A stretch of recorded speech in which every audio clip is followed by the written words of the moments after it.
Today we're going to address every creative's biggest fear. What are people saying about you and your work on the internet? There's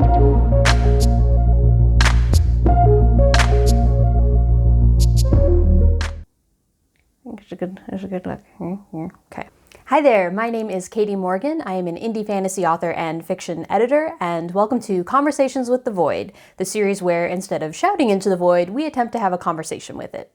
In other words, we're going to be talking about the ups and downs of the creative process and trying to remember that we're not actually doing it alone, even if it sometimes feels like we are. Today I want to talk about a kind of feedback that often drives creatives bonkers, and that is reviews. Should you care about them? Should you avoid reading them? And how do you deal with the emotions they evoke?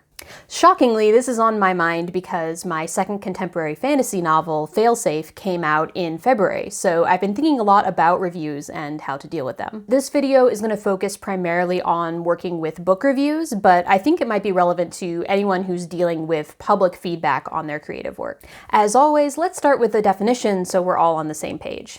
According to Merriam-Webster, review is a noun, which means an act of carefully looking at or examining the quality or condition of something or someone, or a report that gives someone's opinion about the quality of a book, performance, product, etc.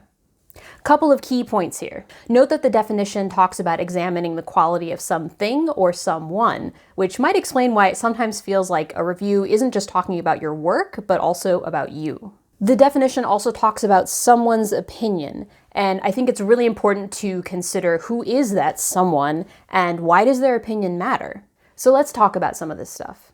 Why you should care about reviews. When it comes to book reviews, there are actually several reasons why getting reviews is actually really important. A lot of these things have to do with promotional opportunities. For example, certain promotional opportunities with email newsletters or even on Amazon itself don't become available to you until you get a certain number of reviews. Reviews can also function as social proof. We tend to be more likely to purchase a book if we see that it has a lot of reviews. Reviews can also be useful as a promotional tool for you as the creator. You might be able to put them in the editorial review section for your book on Amazon. You might be able to share them on social media, that kind of thing.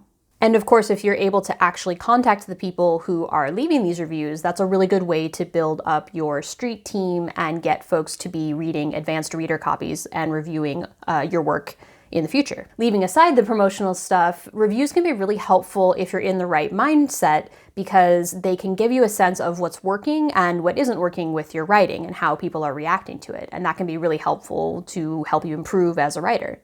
And then frankly, there's the ego thing. It's really nice to see people saying nice things about your work. Why you shouldn't care about reviews. One of the biggest reasons to avoid reviews is essentially the mental health toll that they can take on you. Constantly checking and constantly worrying about them can be really detrimental to your health.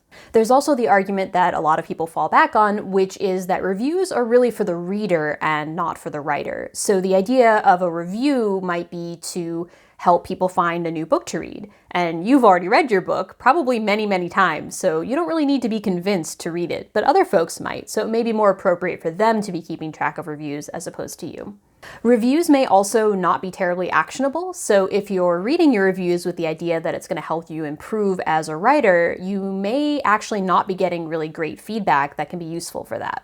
There's also the flip side of that promotional thing, like how much do reviews actually impact sales? And should you be really worried about getting 5-star reviews when people are probably going to buy a book regardless of whether or not it's all 5 stars? And in terms of using reviews as promotional material, there's also the question of whether or not readers are really going to be swayed by them. I can't speak for anyone else, but I know for me personally, all those professional, Kirkus review type things don't necessarily sway me in terms of whether or not I decide to buy a book.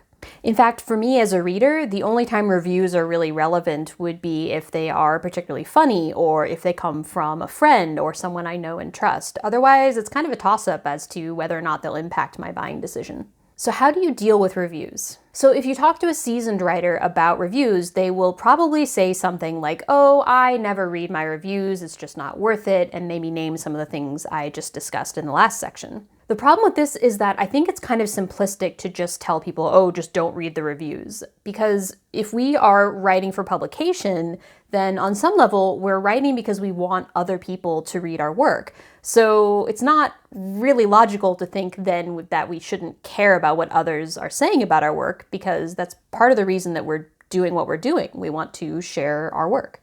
If you are the kind of person who can completely avoid your reviews and that's working for you and it's keeping your mental health in a good place, that is awesome. But I think for a lot of folks, particularly new writers, it's really important to find a way to engage with the concept of reviews without driving yourself nuts. So here's a few ideas about that. For writers who are also really involved in reading communities on websites like Goodreads or Storygraph, I would recommend maybe not logging in around launch time and trying to sort of minimize your time on those websites so you're not constantly checking for reviews.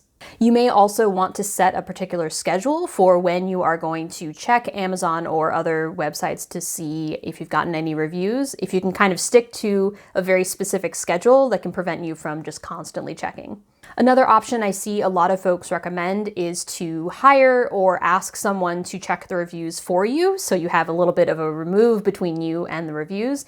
This is a nice idea if you have the money to hire someone or if you happen to have that connection, but if you are just starting out, that might be a little bit more complicated. It can also be really helpful to take a moment to think before you go look at the reviews about what you actually want to use this information for. So are you looking for feedback that will help you improve your writing?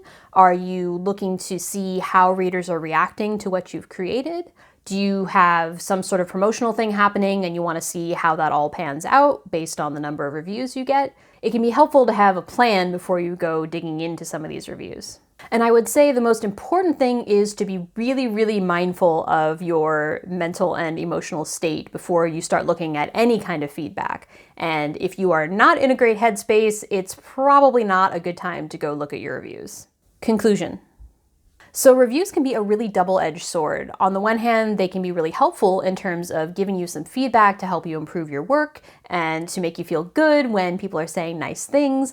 But there's also a lot of emotional baggage that comes with them, and those reviews are not necessarily going to be helping you as the creator in the way that they might help other readers. I think the really important thing here is to think about how you are reacting to these reviews and what you are getting out of them, and if that's worth whatever the possible negativity might be.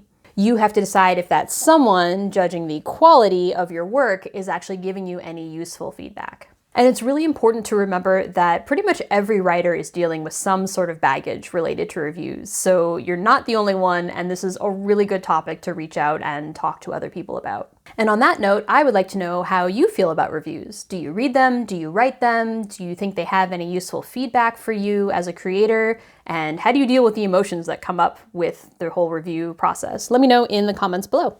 As I mentioned at the top of this video, Failsafe, which is the second book in my contemporary fantasy series, came out in February.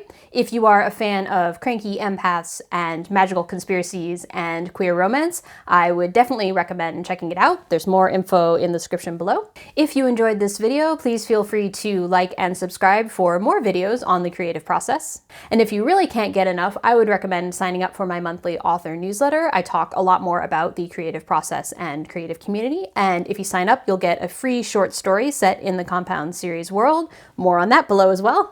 That's it for this episode of Conversations with the Void. Thanks so much for watching, and I'll see you in the next video.